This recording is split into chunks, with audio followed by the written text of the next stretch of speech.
Alright. Grabe, ang dami kong katangahan sa buhay. Alam ko yun. Pero ito yung worst. Isa sa worst pala. Akala ko rin na record ko ay click recording. Ganon. Hindi pala. So, ilang oras ako nagdadaldal, akala ko nire-record ko. Hindi pala. So, ito ulitin ko ulit.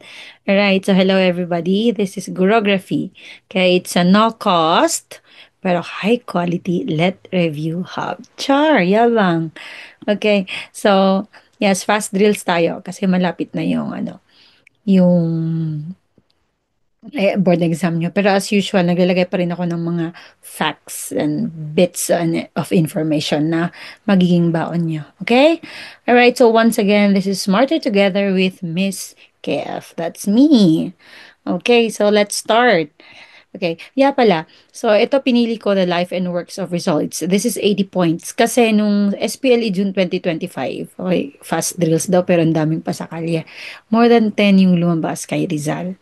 Kaya mataas yung Gen Ed namin. Nakuha namin sa Gen Ed. Alright. So, let's start. Okay, so of course, this is very basic. Pero malay natin, baka may mabudol pa. Okay, so, who is the gifted physician novelist of the propaganda? Okay, baka mabudol pa kayo sa letter A. So of course, this is given na, okay? This is a segment for life and work. So of course, so pag sinabi natin gifted physician and novelist is si Jose Rizal. Okay? So let's go to number two. The number of languages that Jose P. Rizal could speak. Okay, letter A, more or less 22. Letter B, 25. Letter C, 15. Letter D, 10.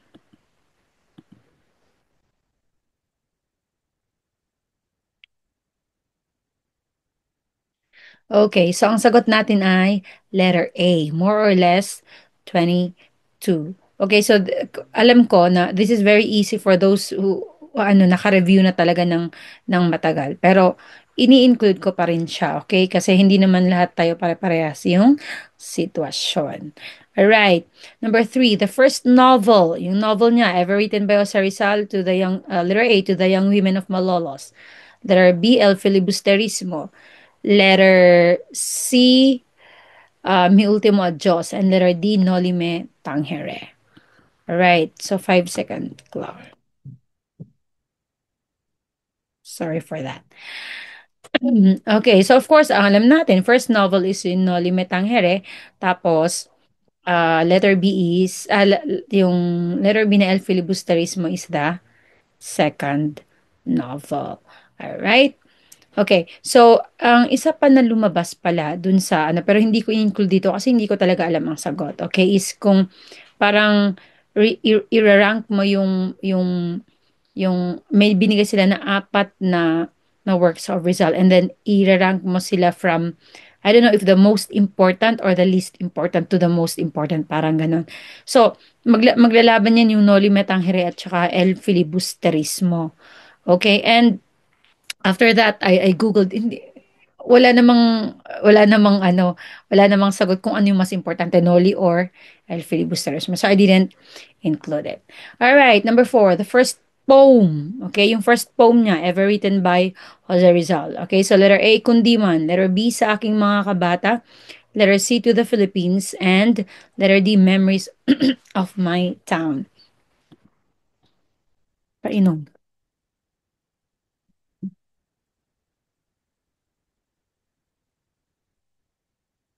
Okay.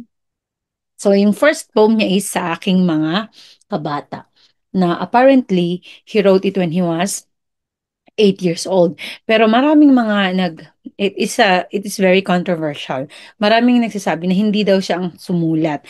Ang sumulat daw ay itong si Hermenildo Cruz. Kasi, in fact daw is, nai, ano ba, nai-affix itong sa aking mga kabata doon sa article na kung sino ang kumatha ng Florante, kasaysayan ng buhay ni Francisco Baltazar. Okay? Kasi isa pa na reason is nung 8 years old daw siya, parang it is highly unlikely na alam niyo yung word na kalayaan. Eh, ang kalayaan nagamit daw sa aking mga kabata. Okay? So that's it. Number five. What is the title of the first published essay written by Jose Rizal? Okay, published. Okay, letter A, A la Juventud. Letter B, El Amor Patrio. Letter C, The Philippines, A Century Hence. And letter D, Mi Ultimo Adios. By the way, this is 80 points. Alright? Para sobrang madami kayong baon.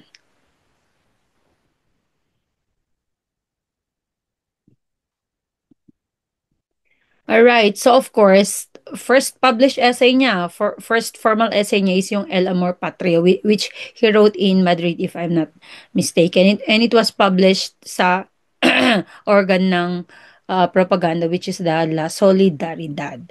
Alright, number six, this poem was sent to his mother during his exile in Dapitan. It was commended by the critics as one of the best of his literary creations. Letter A, Our Mother Tongue. Letter B, Mi Retiro. Letter C, Mi Ultimo Adios. And letter D, Memories of My Town.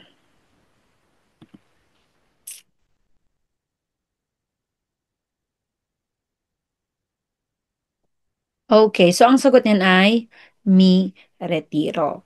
Okay, so sa actual board exam, sa aking ano ha, sa aking experience, tsaka yun, nag-usap-usap din kami ng mga friends ko after that, na yung mostly, yung dalawa dun, halata mong mali, 'di ba? Sa dalawa na lang talaga yung pagpipilian mo. So, piliin mo kung sino ang pipiliin mo. Mahal mo o mahal ka. Joke. Okay. So, yon dalawa lang yung pagpipilian mo. So, in this case, for example lang, pwede mong pagpilian yung mi retiro tsaka mi ultimo adios. Right?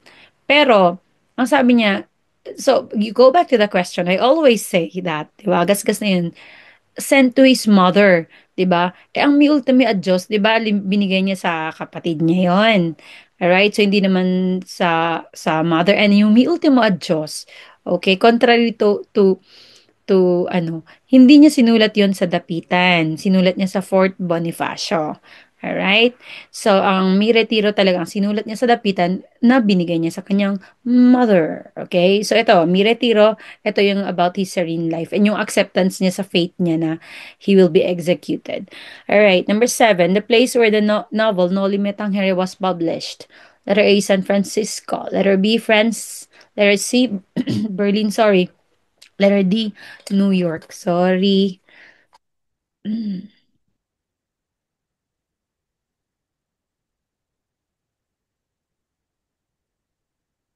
Alright. Okay. So, kung tad ka sa review, alam na alam mo na 'to. So, Berlin, okay. So, nung nagre-review ako, sa dami ba naman ng information, 'di ba? So, nag-isip-isip ako ng mga kahit mga ano ng mnemonics. So, Noliber.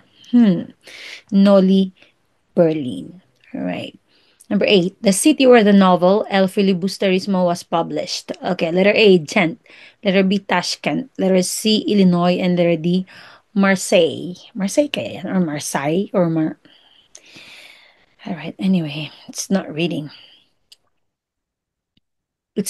contest. Alright, so ang sagot dyan ay Ghent, which is in Belgium. Okay, so yung mnemonics ko ulit is gentle. Alright, sana all gentle. Gent El Filibusterismo. Number nine, results for your exile in Dapitan ended after he made a formal offer to the Spanish government. What was the specific reason he gave for requesting to leave Dapitan? Okay, so letter A, to join the Katipunan Revolution in Luzon. Letter C, to publish his second novel, El Filibusterismo. Letter C, to serve as a voluntary military doctor in Cuba. And letter D, to establish a new school in Europe.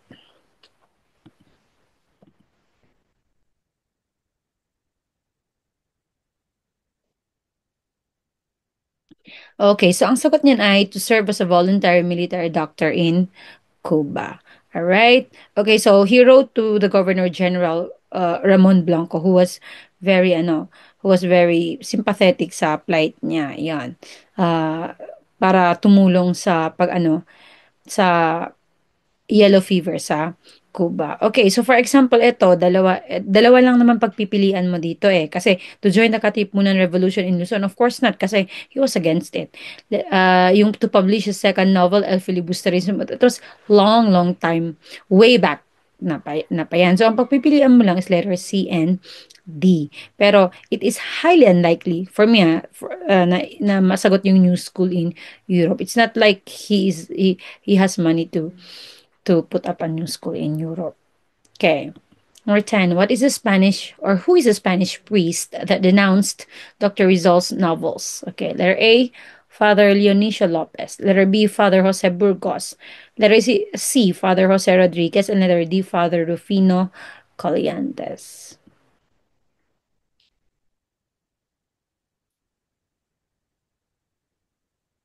Alright. Okay. So, ang sagot niyan ay si Father Jose Rodriguez. Yan. Kaya nga siya, di ba, sumulat ng mga, ano to, yung inigay ko niya, series of pamphlets na titled Kaingat Kayo.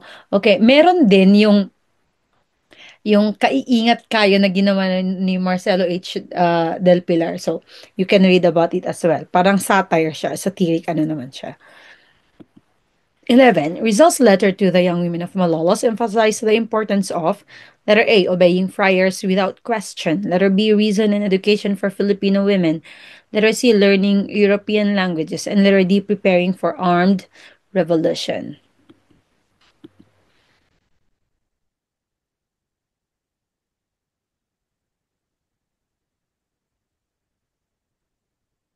Alright. So, ang sagot dyan ay reason and education for Filipino women. Okay, so linagay ko na rin yung mga yan, yung mga facts. Yung mga facts pala nilalagay ko, mga tidbits of information. Um, Ito yung iba na encounter ko sa ibang mock boards at saka sabi ko nga anything goes. Okay? Sa linalagay ko pa rin 'to. So itong itong Young Women of Malolos, they were composed of 20 young ladies na sila yung nag-sign dun sa letter na ginawa ni Teodoro Sandico. And then they gave the letter to General Whaler on his visit. Okay. So itong si Marcelo H. Del Pilar, sumulat siya kay Rizal, okay, to make a letter para sa mga sa ito tong young women of Malolos. So doon kinongratulate niya, tapos yun sinabi nga niya na yun yung reason and education for Filipino women. Okay, anyway pala na I forgot. Itong sinulat na sulat ni Teodoro Sandico which was signed by the 20 young ladies is they were requesting for night classes. Ayan. Which is inaayawan nila but eventually binigay sa kanila. Number 12, a supporter of the propaganda movement and was known as Rizal's best friend. All right, and was known. So letter A, Dr. Carl Ulmer. Letter B, Maximo Viola. Letter C, Trinidad Padro de Tavera. And letter D, Ferdinand Blumentritt.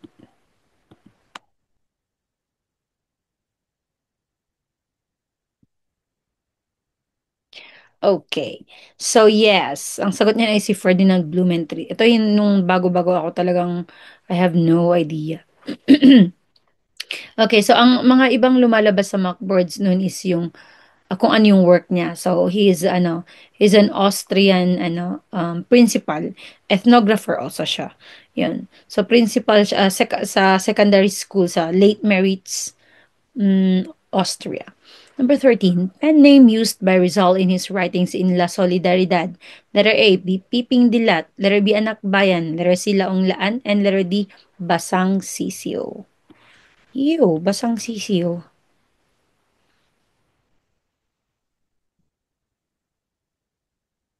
Okay, so ang sagot niyan ay si Laong Laan, which means always ready. All right. Number 14, the book was written by Rizal in defense of the alleged laziness of the Filipinos. A, the reign of greed. Letter B, a la juventud Filipina. Letter C, the revolution. And letter D, the indolence of the Filipino. Okay.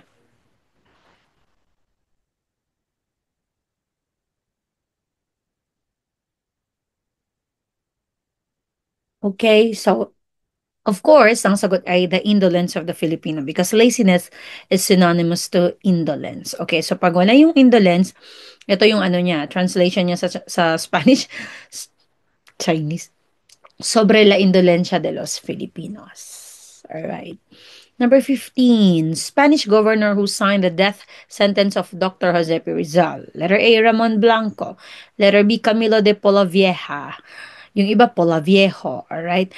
Letter C, Miguel Lopez de Legazpi. Letter D, Gonzalo Ronquillo de Peñaloza.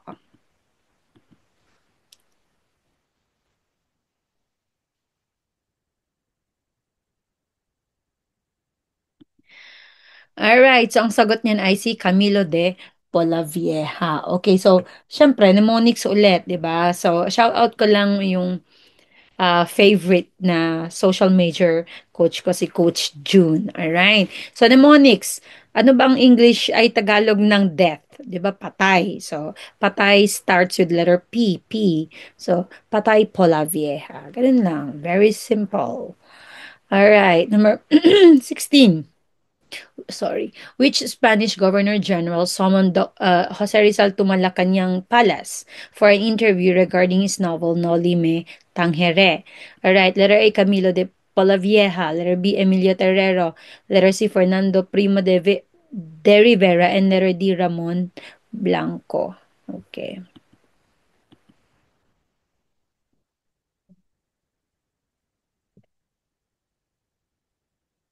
Okay, so ang sagot niyan ay si Emilio Terrero. Okay, so nung nagre-review kami nito, ang ano namin, ang mnemonic namin dun is yung Ferrero chocolate.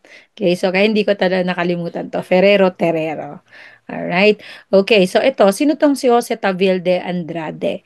Okay, so siya ay naging bodyguard ni Jose Rizal na binigay ni Emilio Terrero. Cause nung sinamon niya si Jose Rizal sa Malacanang, and he listened to Jose Rizal, naging sympathetic din siya sa ano ni Rizal. Hindi naman niya nakakitaan ng ano subversiveness, mga ganun. And so nagbigay pa siya ng bodyguard instead. In the name of Jose Taviel de Andrade. Okay, alam ko pag ano na kayo sa review na-meet nyo na yung word, itong ano, Tabiel de Andrade, di ba? Kasi nung nakita ko to, sabi ko, "Ba't Andrade din yung ano sabi ko, di ba merong lawyer si Jose Rizal dun sa kangaroo trial niya na Taviel de Andrade. The name is Luis Taviel de Andrade. So this is the brother of Jose Taviel de Andrade. They are brothers pala. So si Jose Taviel is the bodyguard and Luis Taviel is the lawyer. Okay? L for Luis, L for lawyer. Okay, so also if you napansin nyo, Malacanang Palace, I spelled it like this because this was the spelling daw at that time. Right? Number 17. Pala, um, napatrivia ko sa reels ko, napatrivia ko kung ano yung first na pangalan ng Malacanang. Okay, so you can read it. Hindi natin alam. Okay, baka labas. Number 17. Who was the Spanish Governor General of the Philippines during Jose Rizal's exile in Dapitan from 1892 to 1896? Okay, A. Camilo de Polavieja, B. Emilio Terrero, letter C. Ramon Blanco, and letter D. Fernando Primo de Rivera. Okay.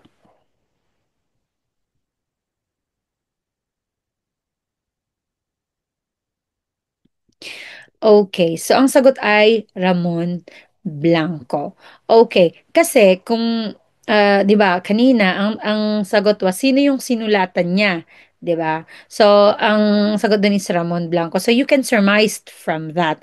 Okay, so etong mga tanong na to, uh, may mga pinag-connect-connect ko sila sa mga ibang tanong.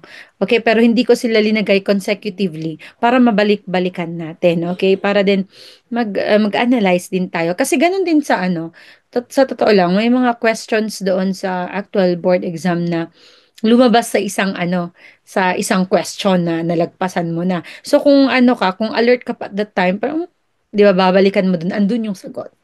Okay. Okay, number 18. Who was the Spanish Governor General who issued the decree to exile Jose Rizal to the Pitan in 1892? Letter A, Ramon Blanco. Letter B, Camilo de Polavieja. Letter C, Eulogio Despujol. And letter D, Emilio Terrero.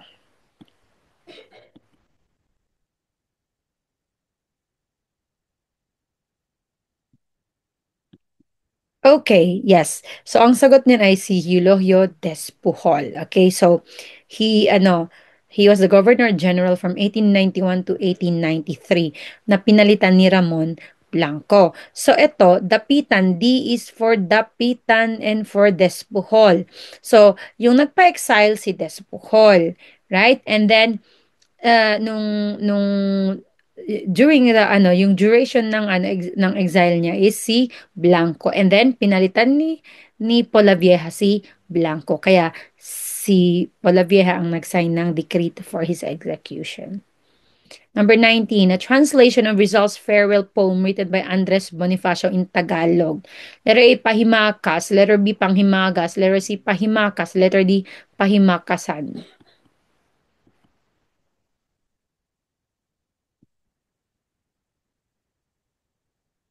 Okay, so ang sagot ay pahimakas, which means last farewell or final goodbye. Diyos ko, baka may sumagot pa ng panghimagas dyan, di ba? Sa bagay, kung bago-bago ka talaga, parang, is this a word even, yung pahimakas, di ba? So parang baka masagot mo panhimagas. Alright, okay, so pakabasahin mabuti yung tanong kasi noon ang na-encounter ko naman na tanong was who wrote the Pahimakas? Okay, a translation of Rizal's farewell poem. Okay, so ang sagot yan ay si Andres Bonifacio. Totoo talaga yon, yung mga sinasabi ng mga maraming coaches na binabalik-baliktad lang nila yung tanong. Kaya nung nagre-review ako, walang binabasa ko yung tanong talaga. Number 20, the date of the founding of the fortnightly newspaper La Solidaridad. Okay. Letter A, February 15, 1889. B, June 19, 1861. Letter C, June 18, 1889. And letter D, February 15, 1861. All right.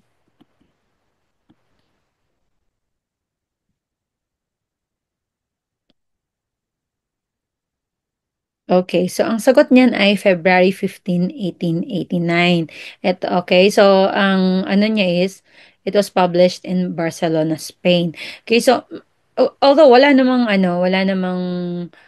dates nung nag-exam ako, but we will never know, 'di ba? So, memorize niyo na lang yung fortnightly newspaper na La Solidaridad lumabas after Valentine's, a day after Valentine's. Okay, so magkakaanuhan na lang sa 1889 dyan kung may lumabas din na February 15 tapos 1891, mga ganon, di ba? Pero parang hindi naman ganun kaano yung sa board exam. Hindi naman ganun ka makapangbudol. Yan. So, ito pinag-ano ko na lang din. Okay. So, the date of the last issue of La Solidaridad. Letter A, July 14, 1892. Letter B, February 15, 1889. Letter C, June 19, 1861. And letter D, November 15, 1895.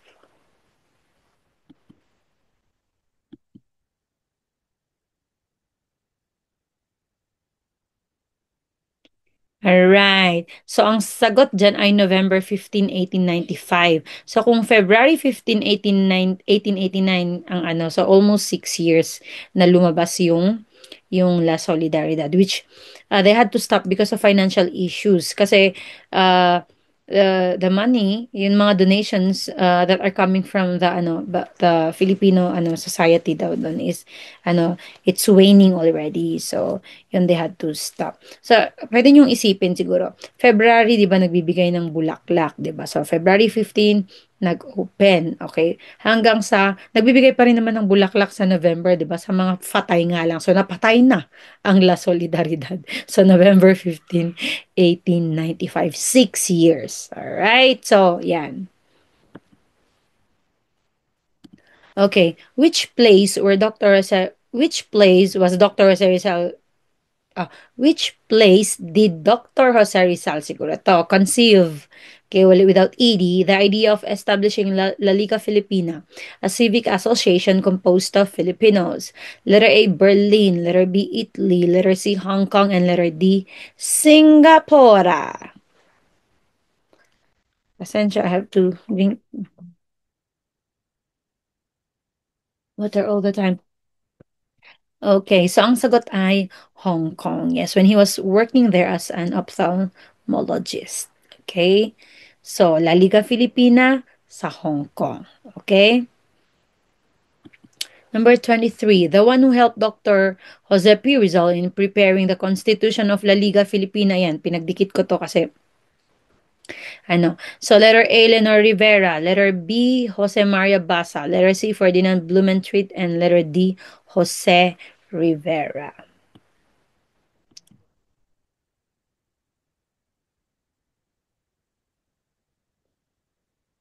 Okay, dokey. So, ang sinabi natin kanina is sa Hong Kong, 'di ba, na-conceive yung idea ng La Liga Filipina. So, yung constitution din sa Hong Kong din ginawa. And it was prepared by Jose Maria Basa. Okay, so itong si Jose Maria Basa, if ano ka na sa pagre-review about kay Rizal, lagi siyang lumalabas. So he was also a good friend of Rizal. Okay, number 24. Rizal's trip to the United States in 1888 made him critical of American society due to. Okay, so letter A, their lack of technological progress. Letter B, the racial discrimination he witnessed. Letter C, their poor educational system. And letter D, the influence of the Catholic Church.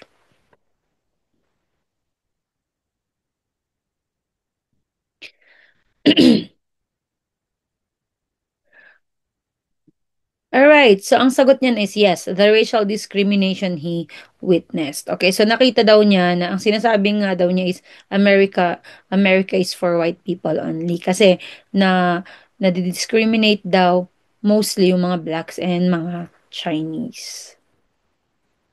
Sa ano yun sa resources ko nabasa yun na that's not my opinion.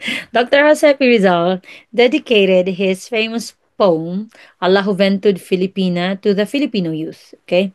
Meaning nun, to, letter A, the young reformist, letter B, the youth of Calamba, letter C, the liberal mindset students of UST, and letter D, the future Filipino generations. Okay. Absolutely devastated. All right.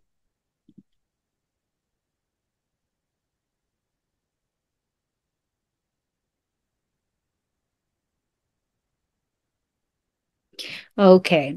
So, ang sagot niyan is yes, the liberal mindset students of UST. Okay? So, ang pag-ano nga daw niya, ang pag-describe niya sa sa youth is fair hope of my homeland or fatherland, yun yung lumabas sa iba. Okay? And uh, sinulat naman niya to no, when he was 18 years old and studying also in UST. Yan. Kaya niya siguro, mm, dinedicate yon sa mga students. Number 26, to whom Dr. Josepi Rizal sent his letter with his line, My dear brother, sabi yung dear, my dear brother, when you receive this letter, I shall be dead by then. Tomorrow at 7, I shall be shot. But I am innocent of the crime of rebellion. I am going to die with a tranquil conscience. Okay, so letter A, his mother. Letter B, his father. Letter C, his oldest brother. And letter D, his best friend.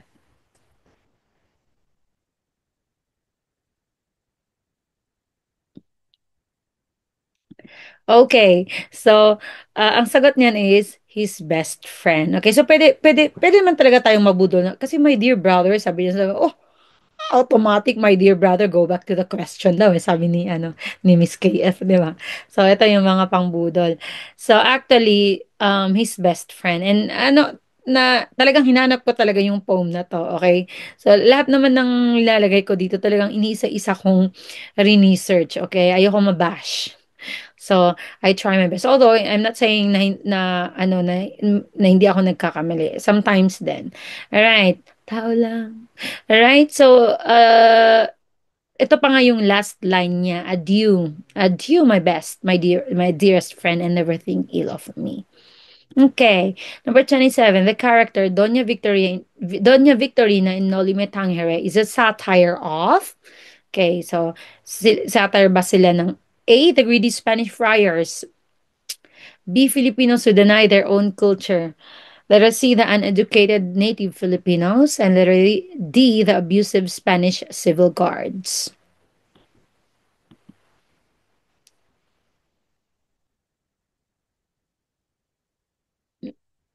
Alright. So, ang sagot niyan ay gulat ba kayo?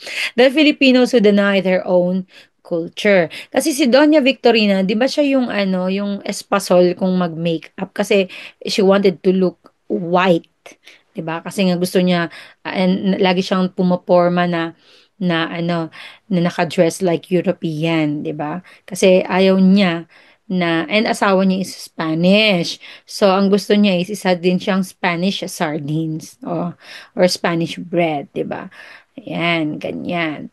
So, ito yung si Doña Victorina, it is depicting our colonial mentality or the colonial mentality of the people at that time.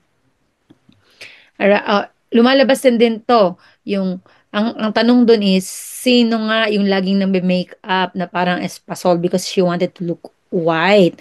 So, ang sagot na ni Doña Victorina. Nababali-baliktad nga lang tanong. Alright, number 28, the priest who baptized Rizal.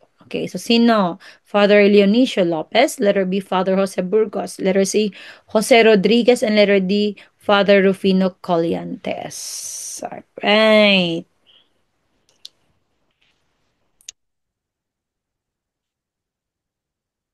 Okay, so ang sagot niyan ay si Father Rufino Colliantes because he was the parish priest ng Calamba, Laguna at that time.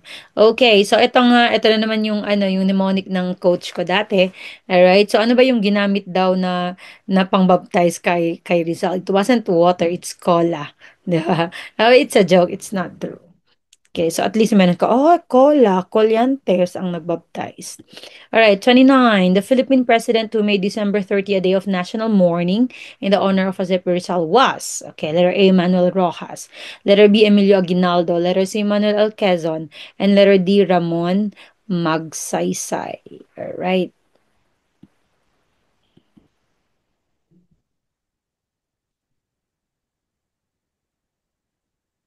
Okay. Alright, so yes, ang sagot niyan ay si Emilio Aguinaldo, okay? Through a decree. But then nag-research ako ng katagal-tagal kung ano yung number ng decree na yun. I couldn't really find it. So, if ma-find ko man yan, ipapareels ko na lang siya, okay?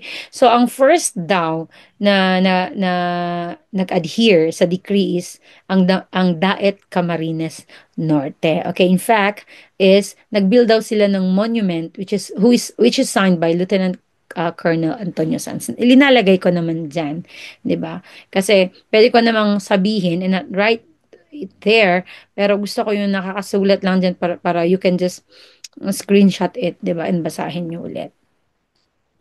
Number 30, Rizal had how many siblings? Letter A, siblings daw.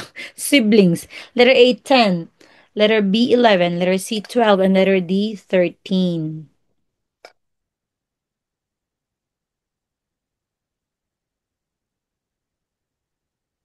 Okay. So, ang sagot niyan ay letter A, 10. Okay, so maalala ko, meron ako isang review center dati. Tapos may mga sumagot, pinalabas nila to sa mock, may sumagot ng 11. Ang tanong kasi dyan is, ilan yung siblings ni Rizal? Okay, hindi naman ang tanong dyan is, ilan ba si Rizal? No, ang tanong dyan is, ilang ay yung kapatid ni Rizal? 11 na nga sila. So, dapat ang sagot ay 10. Okay? So, yung 7-11 na yan is ika-7th si Rizal. So, Saturnina yung first, S to S. Saturnina yung first, Soledad yung last. Okay? So, si Pasiano actually is second siya. Pero, uh, first and only brother ni Rizal. 31. Rizal's last poem, Mi Ultima Diyos, was hidden in what object before his execution? Okay? A book. Letter B, a gas lamp. Letter C, a shoe. And letter D, a piece of cloth.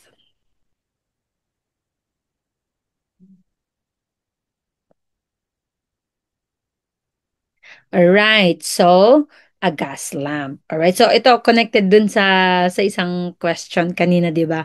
Na ang sagot ay mi retiro, 'di ba? So ito naman is yung mi ultima Diyos. So nakalagay siya sa gas lamp at binigay niya sa kapatid niya na si Trinidad. Okay, yung sa mi retiro binigay niya sa nanay niya. All right, 32. In 1868, Don Kiko brought Rizal on this pilgrimage. Letter A, Penafrancia. Letter B, Krakow. Letter C, Mecca.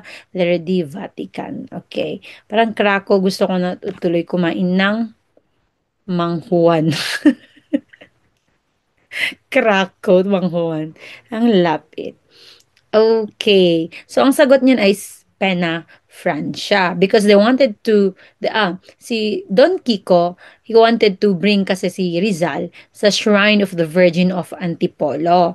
Okay? This is to honor yung promise ni ng asawa niya si Doña Teodora na if she survived yung panganganak kay Rizal kasi 'di ba ano daw ang laki daw ng ulo ni Rizal so nahirapan daw lumabas. So nag-promise daw siya na pag ma-survive ako dadalhin ko tong anak ko sa Shrine of Virgin of Antipolo. Okay? So thus si Don Kiko or Francisco ang nagdala kay Rizal. Alright, number 33. The character Crisostomo Ibarra in Noli Me Tangere returns in El Filibusterismo as A. Basilio, letter B. Sagani, uh, uh, C. Simon, and letter D. Elias or Elias.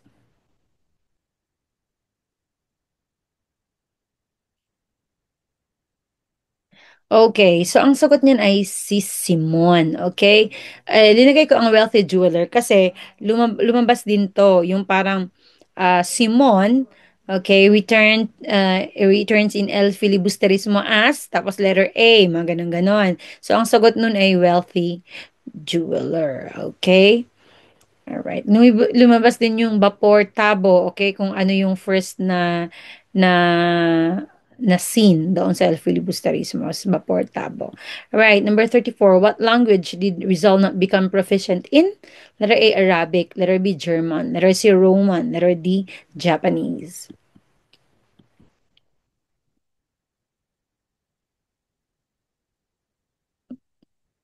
Okay, so indeed, ang sagot niyan ay Roman. So ito yung mga ano, ito yung mga languages na alam niya. Okay? So, suma total. Okay? More or less nga, 22 siya. Okay? Alright. Okay. So, ma-remind ko lang, meron akong ginawang 4 videos na 10 items each. Okay, na lumabas nung SPLE June 2025 namin. Okay, so pwede niyong kalkalin sa aking sa mga videos yung mga full videos nasa YouTube. Okay, I think na-upload ko din yung full videos sa TikTok. Check nyo na lang kung kung hindi, I'm sure naman na yung full videos nasa YouTube. Sayang din yun, okay? Kasi yes, meron pa rin namang bumabalik na na mga tanong or kung hindi man yun is babalik ta rin nila. All right, number 35. Rizal's skill in sculpting is exemplified by his work, The Triumph over of Science over Death. What material did he primarily use? Okay, letter A, marble, letter B, bronze, letter C, wood, letter D, clay.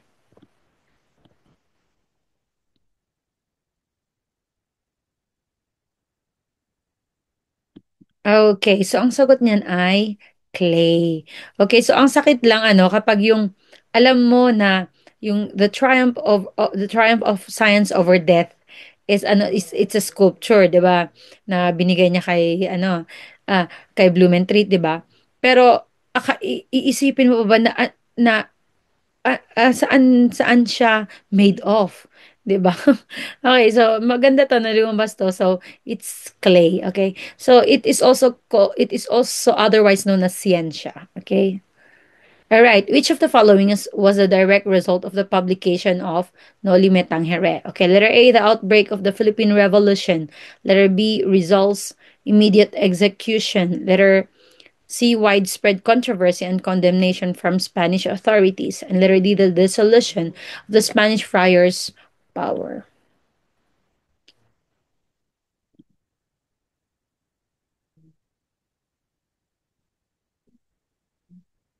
Okay, so if I am super fast, okay, you can just pause the video.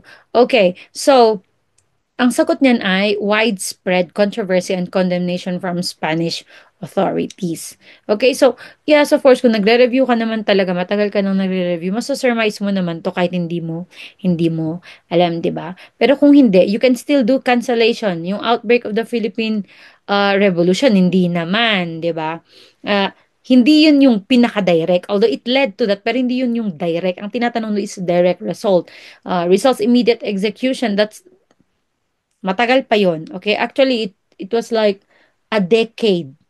A decade, yes. Yes. 1887, di ba yung No Limit Anghera, if I'm not mistaken? 1887. Tama ba? So that's almost a decade. Di ba? Okay, the dissolution of the Spanish friars' power, that is like 1901 na, nung natalo na sila, di ba, ng Amerika. Alright? So, yan, widespread controversy and condemnation. Kaya nga, di ba, pinatawag siya ni Terrero. Alright, number 37. This left an impression on Rizal about the sacrifice of one's life. Alright, so A, Madjoha, letter B, Gumburza, letter C, KKK, and letter D, propaganda movement.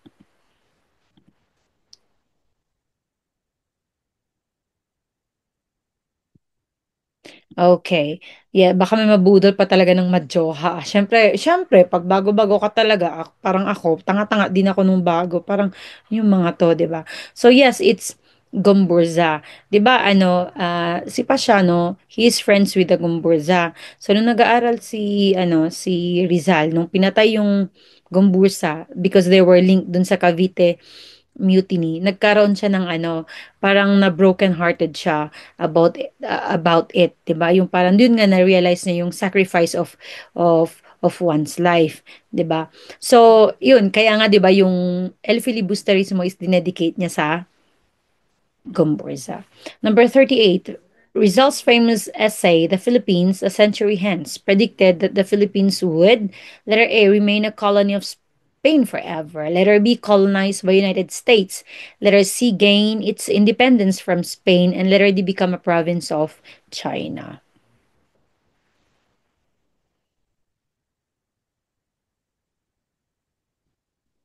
Okay. So, ang pinag-uusapan lang natin ay Spain. Okay. Pwede pa yung US pero yung China, wa na. So, alisin na yan. So, of course, ang sagot niya na gain its independence from Spain. Itong sinulat ko na Filipinas Centro de San Años, ito yung translation niya in Spanish, tong The Philippines a Century Hence. Alright? So, yes, eventually, ang sinasabi niya dun sa, sa essay niya is, if if Spain uh, keeps on denying yung freedom, okay, eventually magkakaroon ng revolution and then they will gain its independence, which is it happened naman talaga. All right. Number 39. Rizal started his formal schooling in letter A, Binyan, letter B, Calamba, letter C, Bagumbayan, and letter D, Santa Cruz.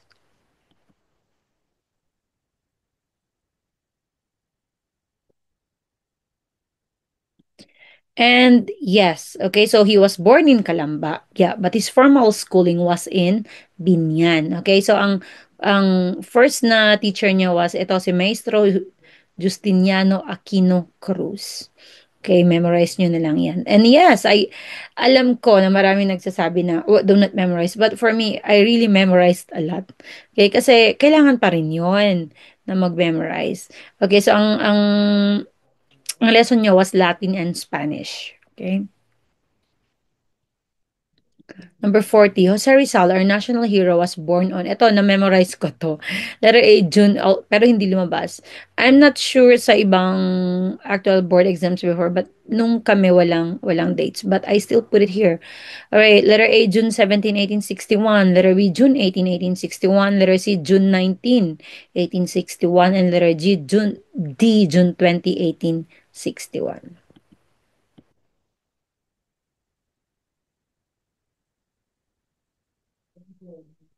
Okay, yes. So, June 19, 1861 siya. Okay, June 19, 1861. I-memorize nyo na lang. Okay, so he was born in Calamba, Laguna. Number 41, the complete name of our national hero. Okay, so hindi ko na babasahin yan. Alright, so basahin nyo na lang.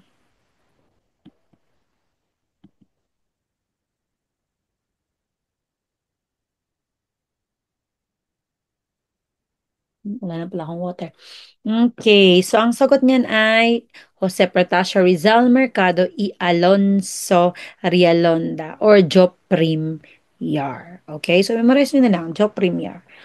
Okay? Okay, wait lang ha. I need to stretch. At masakit ng aking kasukasuhan. All right, number 42. What was the name of the organization that Rizal helped establish in Madrid? Okay, letter A, Casa de Filipinas. Letter B, Asociación, siguro to, di ba? Kasi yung C ng ano, Spain is Asociación de los Hispanófilos. Letter C, La Solidaridad Headquarters. And letter D, Asociación Hispano-Filipino. Okay. Natawa ako sa asosasyon. Sorry. Nag-burp pa talaga ako. And yes, ang sagot niya ay Asociación Hispano-Filipino. Okay, so yes, he did not do it uh, by himself only. Kaya nga help establish. So ito yung mga kasama niya. To, yung mga to kasama niya. Sinulat ko na lang din. Okay, the law which provides that courses on the life works and writings of Cesar Rizal, particularly his novels, No Limit Tangere and El Filibusterismo, shall be included in the curricula of all schools, colleges, and universities, public or private. Yes. Alright, kaya kahit saan ka mag-aral, okay, public man o private, dapat kasama to. So, RA 1465, letter B, RA 1455, letter C, RA 1435, and letter D, RA 1425.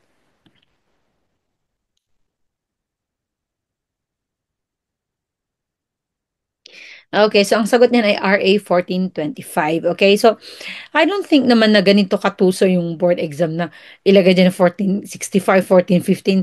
I'm not so sure ha, but in my experience hindi naman. But in case talaga yan, RA 1425, 14 plus 11 mo na lang isipin mo 14. Alam mo naman siguro na 14 yan mag-start, 'di ba? So hindi ka na mabubudol kung ano yung next 25, 14 plus 11. Ganun, ganun lang. Number 14, you have to teach yourself or help yourself remember uh, information. Number 44, Jose Rizal was fondly called by his family, especially his siblings, what? Okay, ano yung ano niya? Letter A, Dodong. Letter B, Ute. Letter C, Jose. And letter D, Goyo. Nadidistract ako. Okay. Okay, so ang sagot niyan ay ute. Okay, so ang mga ano, ang mga siblings niya, oh, hi ute. Ganon. Alright, ute. Pero yung ano, yung sa townspeople daw ng Calamba, it's either Pepe or Pepito. Right, so my back is tired na. Ba yan, para kung may halo dun sa, baby, I can see your halo. All right. Number 45. What does filibusterismo mean? Okay, the reign of greed. Letter B, who is against the government. One who is against the government. Letter C, touch me not. And letter D, the revolution.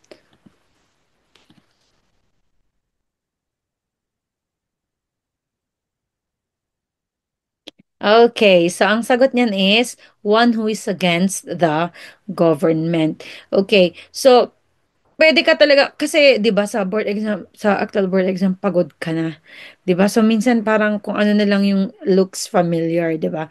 So pwede mo talagang maisagot diyan the reign of greed kasi el filibusterismo is the reign of greed, 'di ba? But actually they are just asking yung filibustero.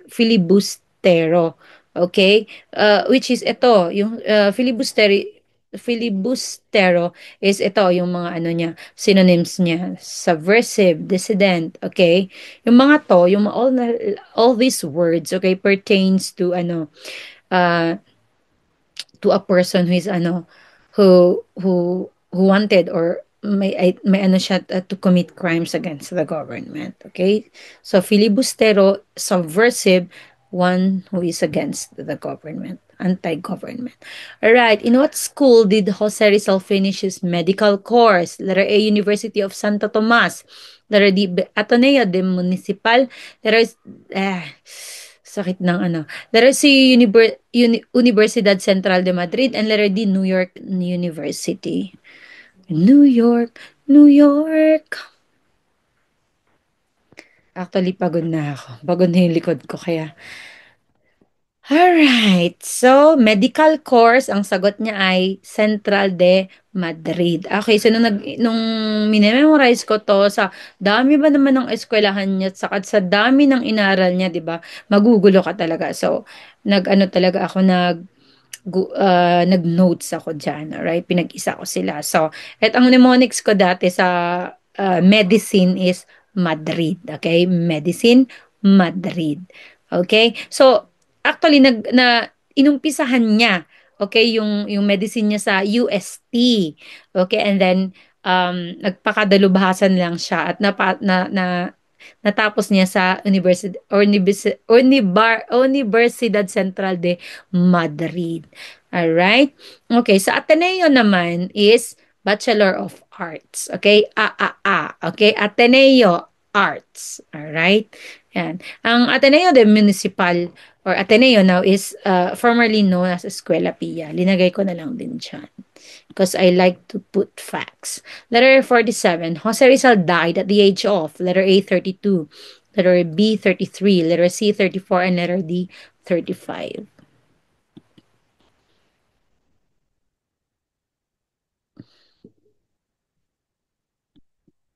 Okay, so ang sagot niya is yes. He was just 35. Okay, at 7:03 a.m. siya pinatay. Okay, so linagay ko na lang din yan kasi may nung nagmamak ako lumabas din to anong oras pinatay. I thought it was for me nung bago ako parang it was funny. Really, would they ask this kind of question? Pero we will never know nga naman. So, yun, 7:03 siya pinatay.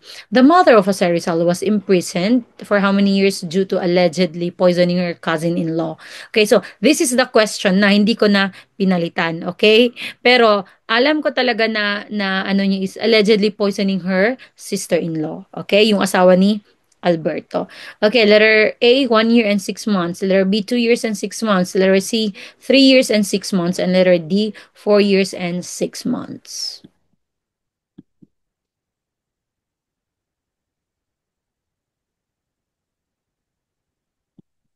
Okay. So, ang sagot is 2 years and 6 months din siyang nabilanggo. Okay. And before siya nabilanggo is, linagay ko to kasi lumalabas, lalo na sa social studies major. Okay. Lumabas din to kung ilan daw yung linakad niya. Okay. It's 50 kilometers. So, linakad niya dun more than a day. Okay. So, ang chika kasi dito is, kung bakit siya na-accuse ng poisoning her sister-in-law is, 'di ba may kapatid siyang si Alberto. Si Alberto meron siyang asawa, okay? Ano, legit, okay? And now he wanted to divorce her. Okay, but etong si Madam Teodora, si Doña Teodora, she wanted to patch things up between yung couple. Okay? Etong si Teodora din ang pangalan niya, na sister-in-law niya, ayaw niya kasi meron siyang jowa na leader ng Guardia Civil. So, gusto niya talaga na matuloy yung divorce. Pero dahil nga daw nangingialam si Doña Teodora, so yon inaccuse niya ng ganyan. 49. What was the name of the boarding house where Rizal stayed while studying in Madrid? Hindi ko na korekto. Napansin ko din to kanina. Okay. A, Casa de Madrid. Letter B, Pension Alemana. Letter C, Hotel de Paris. Letter D, Casa Tomasina. Okay. Okay, let's skip na lang this one. Iyan ako na lang. Sige. Okay. So, ito napansin ko kanina, okay? Hindi ko kasi napansin na while studying in Madrid siya. Kasi ang sagot ay Casa Tomasina, tapos ito sa Calle 6, Santo Tomas. Okay, ibig sabihin na sa Pilipinas yan. So, I think nagkamali yung question at saka nagkamali din ako na hindi ko man lang pinansin. So ito, nakita ko talaga tong Casa Tomasina. Okay, na boarding house niya. Ang alam ko nung nag-aaral siya sa UST. Okay? So this is just behind nung wall ng Intramuros. Alright? But I'm gonna check this question and then ipopost ko na lang kung ano man yung correction. Alright? Number 50, the ninth child of Francisco and Theodora, who was an epileptic and died a spinster. Okay, so sino siya? Right? Sino siya? Ang lakas na. Letter A, Josefa. Letter B, Trinidad. Letter C, Soledad. And letter D, Concepcion. Okay, pasensya na. Sakit na yung likod ko kasi. Okay, so ang sagot niyan ay Josefa. Okay, so mahirap talaga. Okay, epileptic Josefa. I-memorize niyo lang. Ito yung mga sinasabi ko na may mga bagay na kailangan nyo talagang i-memorize. Okay? So, ito, yan, ito. Hindi ko naman sila minemorize lahat yung mga ano na to dati. Pero yung memorize ko lang tong Espinol Majok Jots. Okay? Yan. Right. At saka, ang minemorize ko lang yung si Concepcion, yung namatay nung 3 years old, si Rizal, yung mga ganon, yung mga common na lumalabas. Kung sino yung ano, naghanap sa kanya sa Paco Cemetery, yon kung kanino niya binigay yung lamp, yung mga yon. Memorize niyo na yung mga yon. Okay. Ito, gusto ko pa, ayan yan, si Concepcion, namatay siya at the age of 3. Okay, ito yung sagot. The ninth child, kay epileptic, died as spinster si Josefa. Ito, memorize niyo rin na ito, si Trinidad, okay, the last of the family to die. Okay, yan. Okay. So, Espinol Majok Jots. S. Saturnina Pasiano. Narcisa Olympia Lucia. Maria Tongma. Jose Jo. Si Conception. Tapos, Josefa yung Jo. Tapos, Trinidad and Soledad. Alright? So, i-SS nyo na lang. 1, 2, 3, 3, 2, 1. Parang nagbebenta. 51. Which ship did Rizal take on his first voyage to Europe in 1882? Letter A, Salvador. Okay? Tingnan nyo yung mga ano dyan, yung tanong, mauulit-ulit lang sa ibang tanong doon. Okay, link siya. Pero hindi ko siya, pinagsunod-sunod. Letter A, SS Salvador, or SS Salvadora. Letter B, MV España. Letter C, SS Don Juan. And letter D, SS Cebu.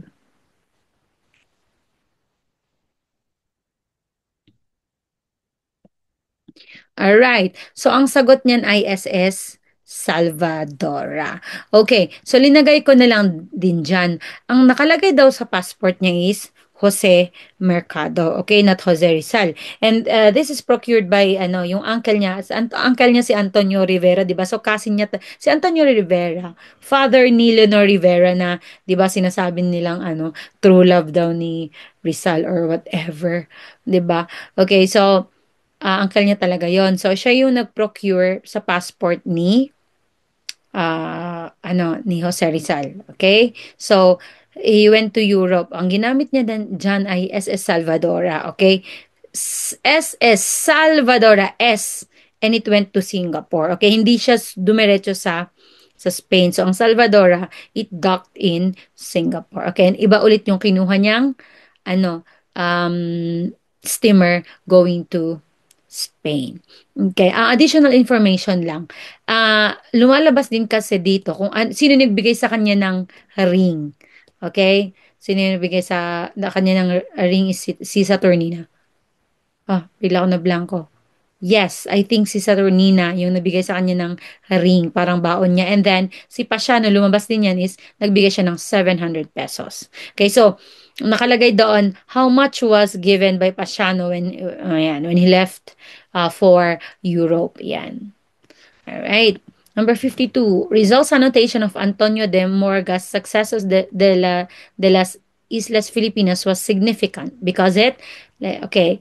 So letter A, praised the Spanish colonial government. Letter B, provided a pre-Hispanic view of Philippine history and culture. Letter C, was his first published novel. And letter D, criticized the Catholic Church directly. Okay.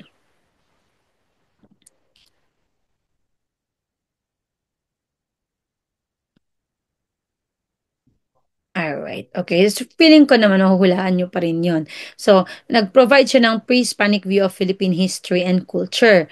Kasi, di ba, one of the, ang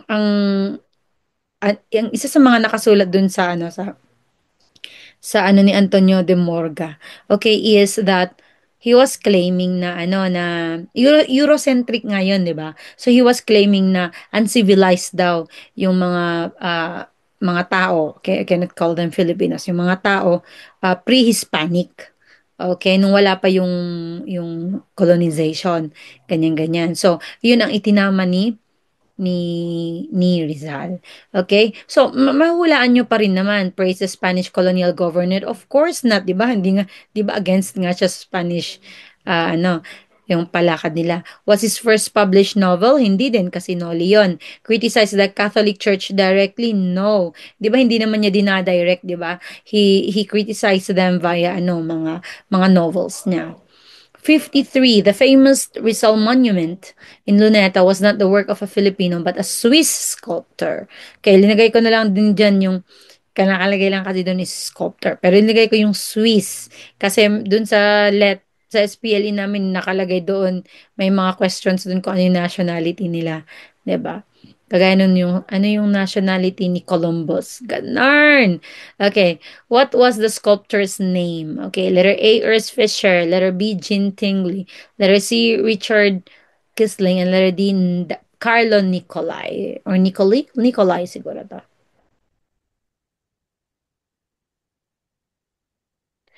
Okay. So, ang sagot niyan ay si Richard Kisling. Okay. So, ang title nung ginawa niya is Moto Stella.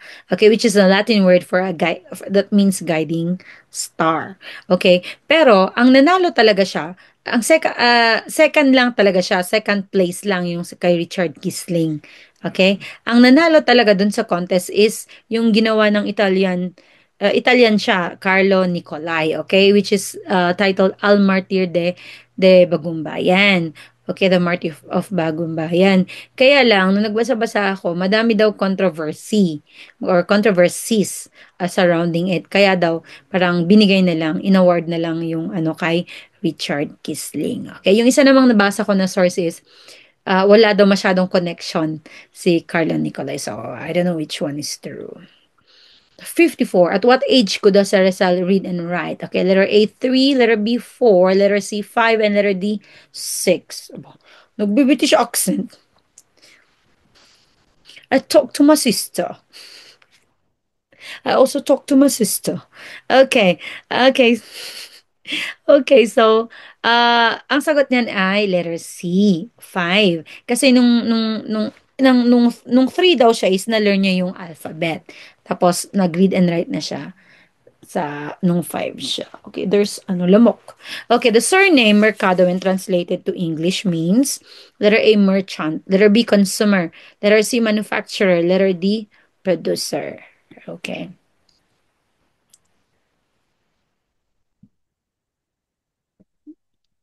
Okay. So, ang sagot niyan is merchant. Okay? So, lumabas din to nung nagmamak ako ha. Nung nagmamak ako. Ang sagot niyan, merchant. Okay? Pero dahil ginugugol ko nga lahat yung mga tanong dun, kahit alam ko yung sagot.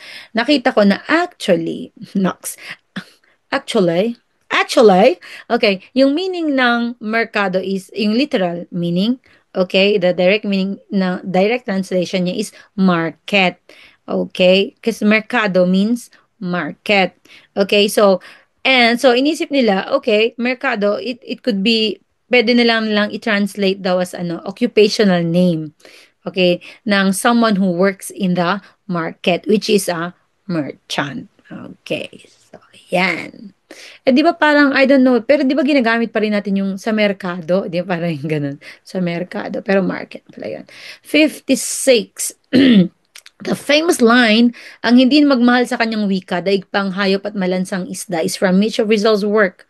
Letter A, Noli Me Tangere. B, Mi Inspirasyon. Inspirasyon.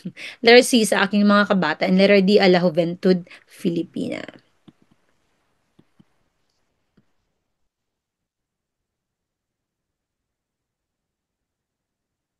Alright. So, ang sagot niyan ay sa aking mga kabata. Kasi, di ba, sa aking mga kabata is love of mother tongue. Yun yung pinaka-gist niya, di ba? Pero, matanong ko ulit, baka maalala niyo ulit, sino yung iniisip ng karamihan na nagsulat sa aking mga kabata? Okay? Na hindi daw si Jose Rizal. Can you remember? Sure. Parang kinakausap ko. Sino? Sino? I-comment nyo nga kung maalala nyo. I-comment nyo. Nasa, ano yan, nasa previous question ko yan. Okay. Number 57. Name of Dr. Jose Rizal's son. Okay. Letters A, Jose. Letter B, Juan. Letter C, Francis. And letter D, Francisco.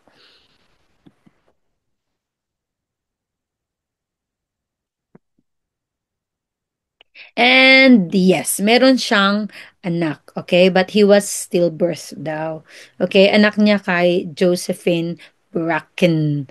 Okay, so ang sagot niya ay Francisco. Named after his father, of course, Kiko, Don Kiko. Number 58. What school did Rizal take the Bachelor in Arts? A. University of Santo Tomas. Letter B. Ateneo de Municipal. C. Universidad Central de Madrid. And D. University of the Philippines. Okay. So, lumabas na 'to dun sa ano, so inulit ko lang dito, okay? Iniba ko lang yung ay ginawa ko lang siyang tanong, okay? Pero nabanggit ko na 'to kanina para lang for ano mastery. Okay, so ano ang ating mnemonics? A Ateneo, Artes Ateneo. Okay? So without further ado, 59. The exact time Rizal died was when he was shot at Bagumbayan Field by a firing squad. Okay, so ano yung exact time? 6 a.m., 6:15 a.m., 6:30, or 7:03? Okay, nagmamadali ang lola nyo. Teka lang ha, can I stand a little bit? Alright. Okay, so ang sagot yan, linabas ko din yan, 'di ba, kanina doon na ano kung ano yung age ni Rizal, 'di ba? Tapos linagay ko kung ano yung time. Sinadya ko talaga yun para tignan ko kung ma-remember niyo dito. Ayan. So, ayan. So, yung 6 a.m., yun yung death march niya. Papunta sa Bagumbayan. Then, 6:30, sounding of the trumpet. And then, 7:03, okay, yun na yun, yung firing squad siya. Okay? So, sino itong si Dr. Felipe Ruiz? Okay? So, siya yung nag-check ng pulse ni Rizal and he found out daw na he was calm. Okay? Si Rizal daw ay kalma lang siya. Okay? So, ayan, lumabas din sa reels ko, okay? Kung naka-follow kayo sa akin at tinitingnan niyo yung reels ko, ang tanong ko dito naman, ano, ano ba yung request ni Jose Rizal, okay, na pag i-fire, okay? Is it not to shoot him on the back, not to shoot him um, in front, okay? Not to shoot him on the head, not to shoot him on the stomach. Okay? So, kung maalala nyo, can you comment here? Kung napanood nyo yung reels na yun, can you comment here? Or if not, oh, you can guess. Okay? Comment nyo yung guess nyo. Alright. Okay. Number 60. On August 22, 1883, Rizal wrote a lovely poem entitled A la Señorita Coyr. Okay, who was he dedicating the poem? Okay, is it A. Leonor Rivera, letter B. Segunda Katigbak, letter C. Consuelo Ortiga, and letter D. Suzanne Jacobi? Okay, sorry.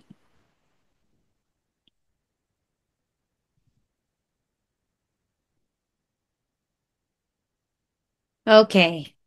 So, ang sagot niyan ay si Consuelo Ortiga. Kasi C is Consuelo, O Ortiga, ER is yung Ray. Okay, so he met Consuelo Ortiga in Madrid. Pero nagpaubaya daw siya. Kasi si Eduardo Delete, na friend niya, okay, di ba sila yung gumawa ng ano, ng help him, ano, yung isang question, di ba, andun si Eduardo Delete. So, friend niya yon, di ba? Nag-establish sila ng organization. Alright? So, si Eduardo Delete na friend niya is uh, Corsonada din daw niya si Consuelo Ortiga. So, nagpaubaya siya. Okay. Could be. Pero, trivia din, di ba? Alam nyo ba na muntik nang mag-jewel sina Antonio Luna at saka si Jose Rizal dahil sa isang babae? Okay. So, yun. Totoo, na-encounter din namin yun nung nagre-review kami. Okay, and if I remember it right, yung babae was Gertrude Jacobi. Okay, si Gertrude. Hey, lover boy. Number 61. Which of the following was not a profession of as a result? Okay, letter A, ophthalmologist, letter B, novelist, letter C, military general, and letter D, ethnographer.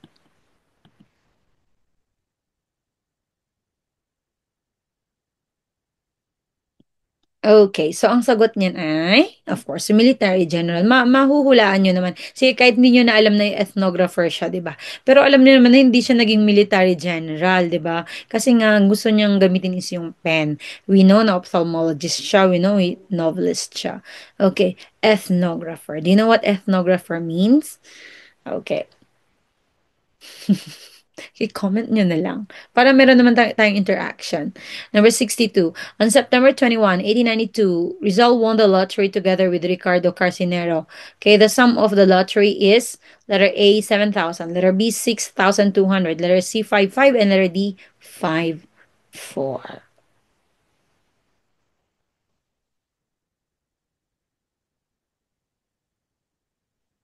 Okay. So actually, okay, mali kung susumahin, the sum of the lottery is yung sum, 'di ba? So ibig sabihin lahat ng napanalunan, 'di ba? But ito na yung question. So hindi ko na pinapalitan but inaano ko na lang din.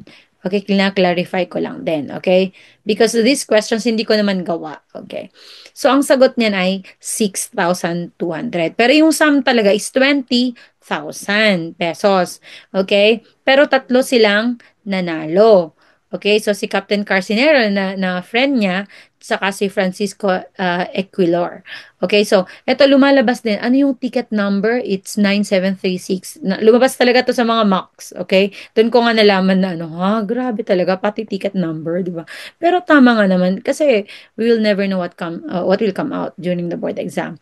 Okay. So itong butuan naman, linagay ko na lang din kasi baka lumabas, 'di ba? Ito yung mail boat, okay, na nagdala-dala nung sa lottery. Tapos naisip ko, kung 6-2, tigsi 6-2 sila, tapos tatlo sila, so 18-6, 'di ba? So saan napunta yung 1-4? Okay, sa mga corrupt kaya, 'di ba? Sa mga ano goes, uish! Okay. So, in anyway, linagay ko na lang din yung 2,000 kasi 6'2 siya, di ba? So, yung 2,000 napunta siya sa father niya. Okay, yung 200 binigay niya yung sa friend niya si Jose Basa. Di ba si Jose Maria Basa? Siya ulit yung ano? Sino? Char. Siya yung sumulat nung Constitution ng La Liga Filipina, 'di ba? So they are friends. Ang alam ko is nagbigay din si Jose Basa nag-contribute din siya nung ginawa niya yung I don't nung yung isa sa novels niya, okay? And ang galing ko, the remaining amount and the remaining amount, okay, he used it to buy an agricultural land in Talisay. All right, number 63. Rizal's concept of the Liga Filipina was primarily aimed at, okay, preparing for an armed revolution against Spain, letter B, unifying the entire archipelago into a single society, letter B, establishing a new religion in the Philippines, letter D, promoting the literary works of Filipino illustrados. Okay.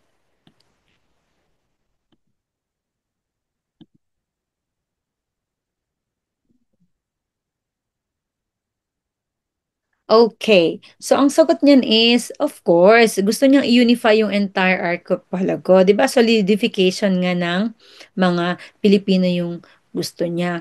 Kahit naman ano, makikita mo, preparing for an armed revolution, 'di ba? Ayaw nga niya.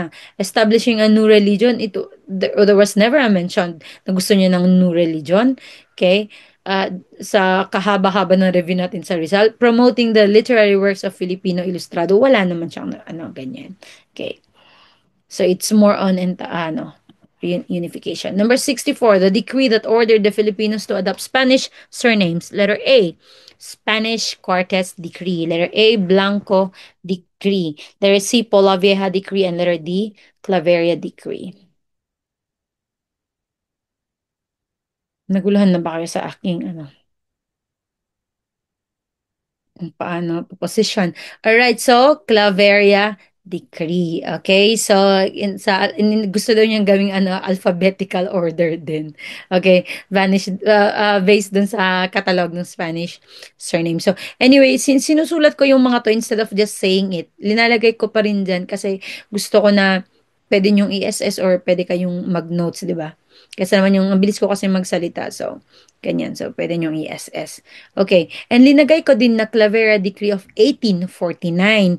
Why? Kasi meron akong pinagmakan dati kasi social studies ako, 'di ba? Social studies major. Linagay ba naman?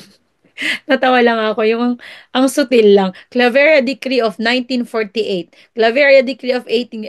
Parang nag-isip talaga ako, napanganga ako. Sabi ko, oh, kasi ang minemorize ko lang is Claveria Decree of ganyan, di ba? So, I didn't mind yung details na, ganyan.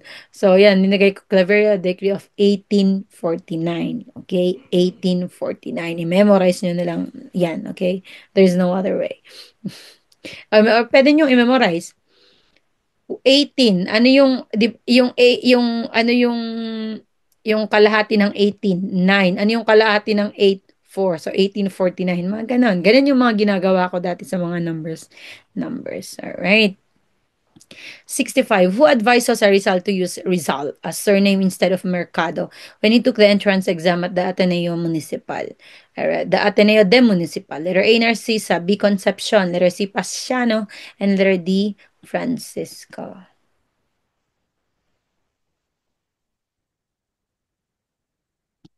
Okay, so ang sagot ay si Pasiano. Kasi si Pasiano, 'di ba, nalilink na siya at that time nung mag-aaral na si Jose Rizal sa Ateneo de Municipal.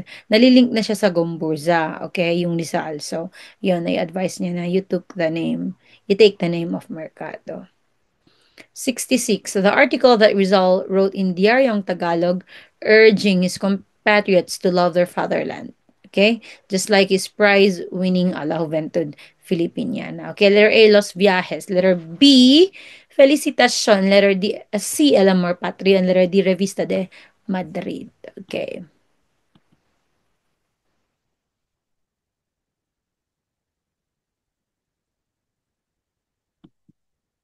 Okay, so ang sagot ay El Amor or Love of Country.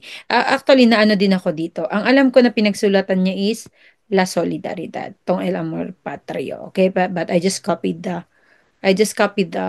question kasi I'm not so sure kung itong question na to is talagang lumabas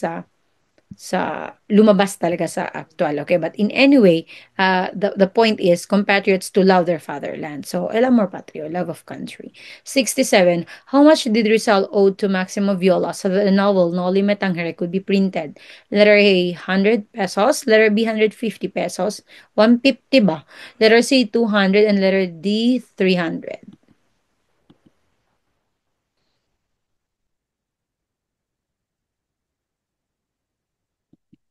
Okay. Okay, so ang sagot niyan ay 300. Okay, this is to fund yung first 2,000 copies and one copy was sent to Maximo Viola daw by Rizal. Okay, as a gift. Okay. Medyo na-off lang ako dito sa sabi niya na how much did Rizal uh, owe pala dapat yan. So how much did Rizal owe? Parang inutang niya, 'di ba? Kasi ang narinig ko, char.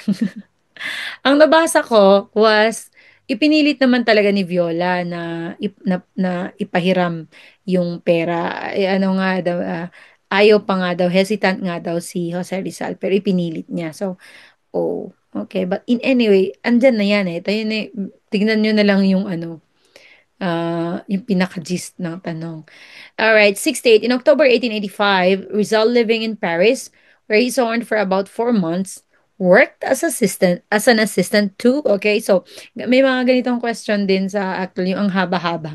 So kaya ang ginawa ko dati is halimbawa ganyan maraming mga comma inaalis ko yung mga ano niya, yung mga clauses. So in October 1885, in 1885, Rizal living in Paris, work as an assistant too. Ganon siya. Kasi, syempre sa actual, parang punong-puno ka na ng information. Pagod, pagod na pagod na pagod na pagod na pagod ka na. Yeah. Right. A, Felix Pardo de Tavera. Letter B, Dr. Javier Galizowski. Letter C, Dr. Luis de Wecker. And letter D, Trinidad Pardo de Tavera. Okay, pati ako napagod. And the answer is letter C, Dr. Luis de Wecker. Okay? He was a renowned French ophthalmologist daw. Okay, Wecker. Okay. Assistant siya ni Wecker. Oh, Wecker. Letter 69. How many years did Rizal stayed in? Ba't hindi ko man lang talaga na-check yung mga Kinokopya ko lang talaga minsan. Sa pagod na rin kasing gumawa ng ng ano na nagkokopya tapos hindi ko na kahit binabasa ko ulit to to proofread it. Hindi ko na realize sometimes. Okay, nagfo-focus ako sa sagot niya. Letter A, 4. Letter B, 5. Letter C, 6. And letter D, 7. Nag-focus ako sa paghalap ng mga impormasyon na ilagay dito. Okay, so yes, 'di ba dun sa ano, dun sa isang question is nakalagay dun kung ano yung kung kailan siya dumating sa ano sa Madrid. So 1882. Okay, so bumalik siya ng 1887. Right? So that's 5 years. Span of 5 years. 70. The Rizal Law was signed into law by letter A, Gloria Macapagal Arroyo. Letter B, Ramon Magsaysay. Letter C, Ferdinand Marcos Sr. Letter D, Joseph Estrada. I think pwede, mahulaan nyo naman to.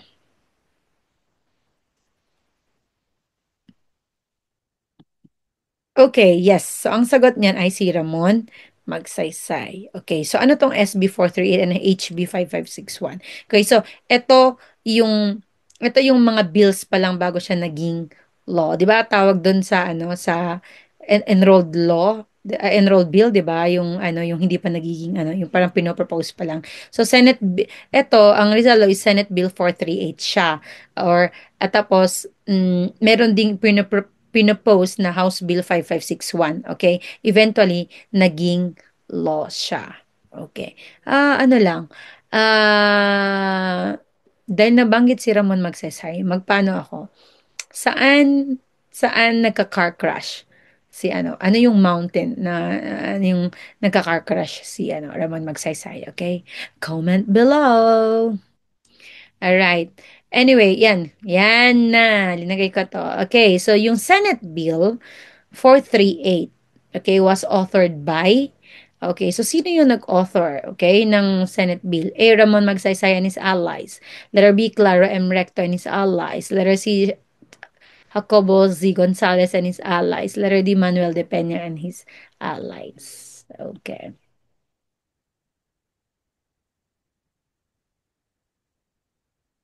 Okay, so ang sagot niya ay si Claro M. Recto and his allies. Okay, so nung nagre-review ako, hanggang ano lang ako kung ano yung Senate bill at saka House bill. Na-memorize ko yun. Pero I didn't even, hindi ko na inarok kung sino yung mga nagsulat. So I'm very happy na nahanap ko to. So, ang nag-author niyan ay si Claro M. Recto. At ito yung nakalagay na kung ano yung pinopropose nila. Ito, yun, yung gawin yung noli me tangere and el filibusterismo.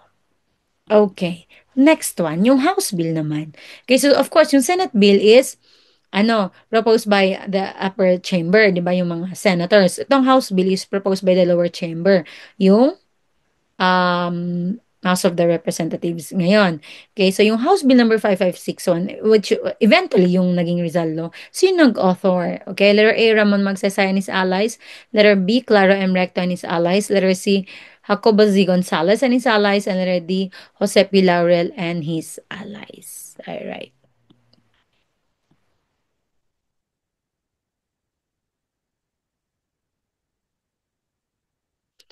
Alright. And yes. Okay. So, ang House Bill 5561 is Jacobo Z. Gonzalez and his allies ang nag-propose. Okay, nung April 1956. So, I think by September ata yon tsaka na-signan ni then President magsaysay yung RA 1425 na Rizal Law. Okay? So yung 438 na Senate Bill is Claro M. Recto. Ang House Bill na 5561 is Jacobo Z. Gonzales. Ang alam ko, dun sa Jacobo Z. Gonzales, ang alam ko lang, if tama yung maalala ko is, parang, di ba ang nakalagay dun sa Senate Bill 438 is yung no limit tangere at saka el filibusterismo. Ang dito sa House Bill number 5561 is parang lahat ng ng works ni Rizal, 'di ba? Tapos yung RA 1425 is life and works ni Rizal and other heroes. Yan.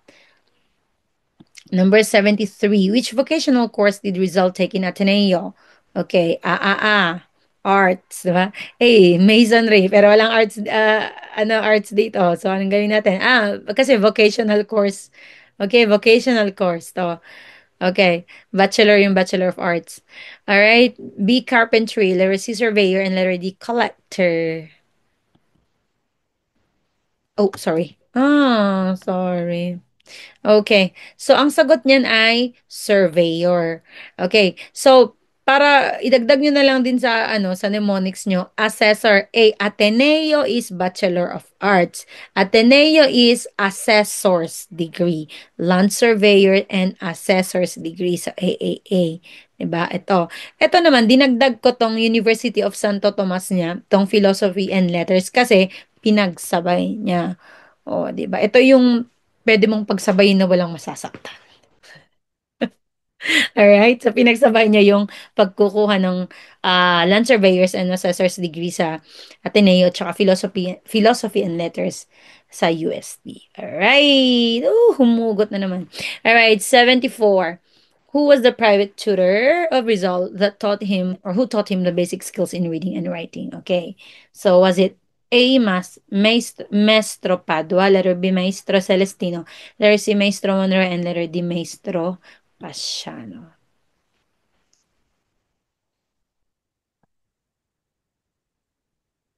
Okay.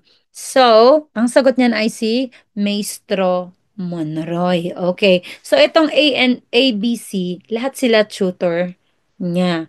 Okay? Pero itong si Celestino, siya yung first. Okay? Yung Maestro Padua, second. Pero yung mnemonics, dua kasi sa amin is dalawa. Okay, so second. Okay, so Padua. Alright. Ang sagot ay si Maestro Monroy. Siya yung, former classmate of, ni Don Kiko. 75. In Singapore, Rizal boarded this French steamer which was sailing to Europe. Okay, so nabanggit ko to kanina, 'di ba? Tinake niya yung SS Salvadora uh, going to Europe. But I have also said na hindi naman yun dumiretso. Okay, nag-stop yung SS Salvadora sa Singapore. Okay, so nag-layover siya doon. Alright, so letter A, Belvic, letter B, Salvadora, letter C, Haiphong, and letter D, Gemna.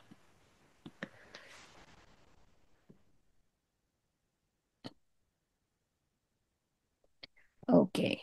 So, ang sagot dyan ay Gemna. Okay? So, na-take niya yun ng 2 p.m. Okay? So, from Singapore is nakuha niya yung Gemna. Okay? So, SS Salvadora going to Singapore. Tapos, Singapore, kinuha niya yung Gemna going to Spain. Pero marami pa yung may mga tanong pa diyan kung saan siya mga nag-stop-stop. Alright, number 76. Oh, ito na nga. On June 2, 1882, Rizal arrived at the city of blank. The beautiful moonlight of this picturesque city reminded him of his family and Calamba. Okay? Lagi ko nakita tong tanong na to kasi mahilig akong, sabi ko nga sa previous videos ko, marami akong pinagre-reviewhan dati. Mga review centers and mga free review centers, paid, mga mga free din na mga online resources. So, laging lumalabas to. Yung nagre-remind daw siya ng Calamba. So, is it A, Colombo, letter B, Singapore, letter C, Athens, and letter D, Suez? Okay, so, hindi natin alam, baka lalabas talaga to. Kaya dinagdag ko na lang din. Okay. So, ang sagot niyan ay Suez. Right. Okay. So, the Red Sea terminal of the Suez Canal. Okay. Letter 7. He treated Rizal as a friend while he was exiled in Dapitan for 4 years. Okay. So, i-memorize nyo rin to. Baka sabihin, ilang years siya na-exile? Diba? 4 years. Hmm. All right. Letter A, Captain Ricardo Carcinero. Letter B, Captain Camilo de Polavieja. Letter C, Captain Miguel Lopez de Legazpi. And letter D, Captain Luis Tavel de Andrade. Okay.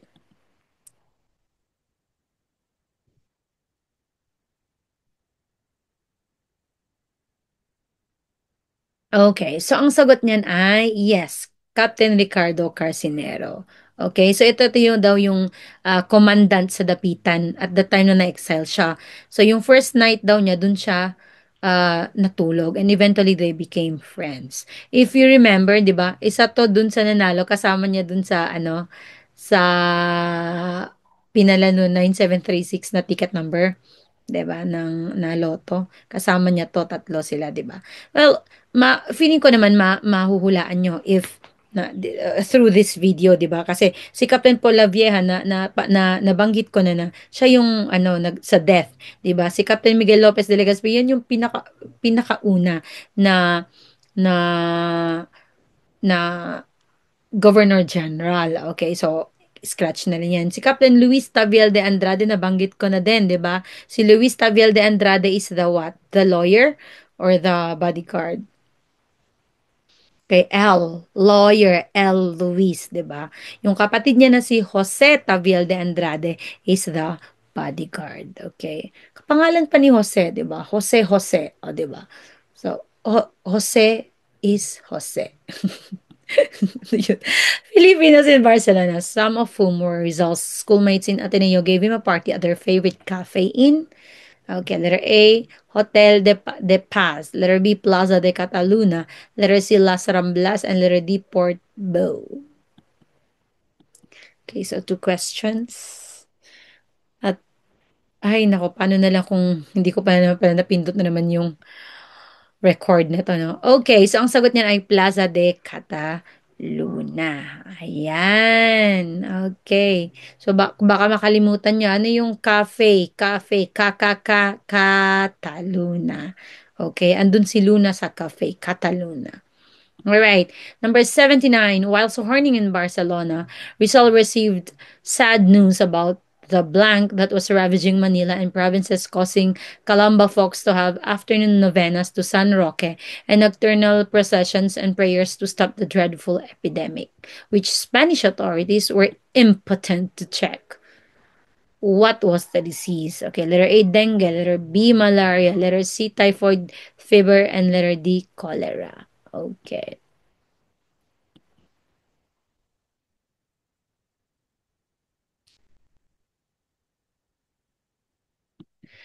Okay, yes. So, ang sagot niyan ay cholera. Ayan. So, linagay ko ulit. Although nasa question to, pero sinulat ko ulit kasi baka lalabas na naman to. So, anong ginawa? Baka ang tanong is, ano yung ginawa nung may epidemic sa Calamba? Okay, so they held afternoon novenas to San Roque. Okay, kung hindi ko pa siguro to, kung encounter ko siguro to nung hindi ko pa alam, pagpipilian ko malaria at cholera, 'di ba? Kasi parang sila yung old diseases. All right.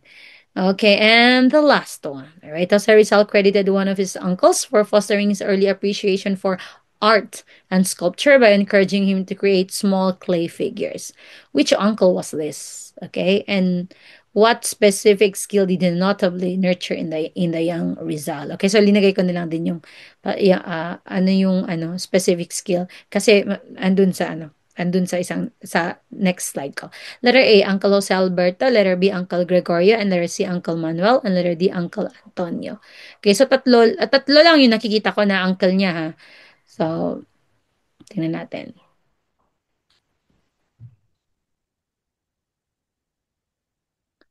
Alright. So, ang sagot niyan ay Jose Alberto. Okay, ang alam ko is Alberto naman sila lahat. Uncle Gregorio Alberto, Uncle Manuel Alberto.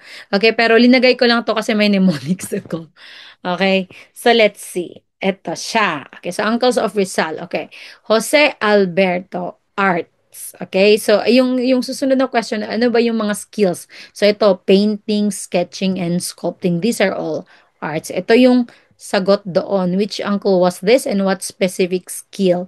Okay, so ito, painting, sketching, and sculpting arts. Arts. Okay. Next, Uncle Manuel Alberto. His physical skills. Okay, martial arts. Mama martial arts manual. Okay? Or, di ba man, pag lalaking lalaki, so physical skills, kasi very weak daw eh. Small nga daw, small child si may small stature si Rizal. Gregorio, ito ang tinatawanan ako ng mga ng mga study buddies ko dati kasi yung mnemonics ko is gre-reading. So, sino yung nagturo kay Gregorio to read? Ay, kay Jose Rizal to read is Gre Reading. Alright, and that's it. And I hope napindot ko ang recording. Thank you once again. Alright, this is Smarter Together with Miss KF. And I hope madami kayong matututunan. I hope maraming lalabas sa actual board exam nyo. Okay, so hopefully also makagawa pa ako ng final coaching at least 150 each for mm, mm, general education and professional education. All right. Thank you once again. And please don't forget to subscribe sa YouTube ko. Sa